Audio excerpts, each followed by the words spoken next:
AG top Bangla news চ্যানেলে আপনাদের স্বাগত। এই মুহূর্তে পর সব থেকে বিরাট বড় খবর, ত্রিপুরা কর্মচারীদের ডিএ নিয়ে তাক লাগানো একটি খুশির খবর উঠে এলো মহাকরণ সূত্রে। কি বলছেন বিস্তারিত জানিয়ে দেব, সঙ্গে থাকবেন। মাত্র কয়েকদিন আগে আজকের ফরিয়াতে ডিএ এবং ডিআর নিয়ে সংবাদ প্রকাশ হয়েছিল। মহাকরণের জোর চর্চা চলছে ডিএ এবং ডিআর নিয়ে। 5 বা 10% ডিএ ডিআর ঘোষণা হতে পারে বলেই খবর। আরও একটি মহল জানিয়েছে ডিএ ডিআর 7% দেওয়া হতে পারে। বিধানসভার অধিবেশনের পর ডিএ ডিআর ঘোষণা হতে পারে। তাছাড়াও ডিএ ডিআর নিয়ে আগের মতোই হঠাৎ ঘোষণা করা সম্ভব না কথাই জানালো মহাকরণের বিশ্বস্ত সূত্রটির দাবি 5, 7 এবং 10% মধ্যেই ডিএ ডিআর নিয়ে আলোচনা চলছে। আগের মতোই 12% ডিএ ডিআর না দিলেও বকে 26%ই মাথায় আছে।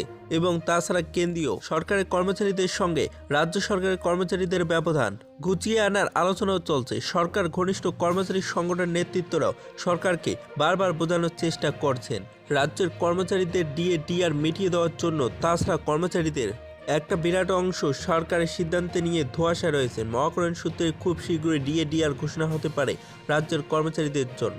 তাছাড়া সরকারের লোকজনরা চাইছেন ডিএ ডিআর ঘোষণা করা হোক। উল্লেখ্য, পুরনো হিসেবে অর্থাৎ কমিশনের হিসেবে রাজ্য সরকারের সঙ্গে কেন্দ্রীয় সরকারের কর্মচারীদের ডিএ ডিআর ব্যবধান 26%।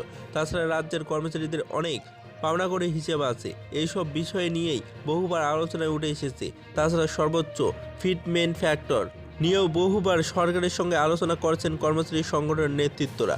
যদি ভিডিওটি ভালো লাগে তাহলে একটি লাইক দেবেন, চ্যানেলে নতুন হলে সাবস্ক্রাইব করে পাশে থাকা বেল আইকনটি প্রেস করে রাখবেন এইরকম লেটেস্ট ট্রেনিং ভিডিও আপডেটগুলি সর্বপ্রথম পাওয়ার জন্য।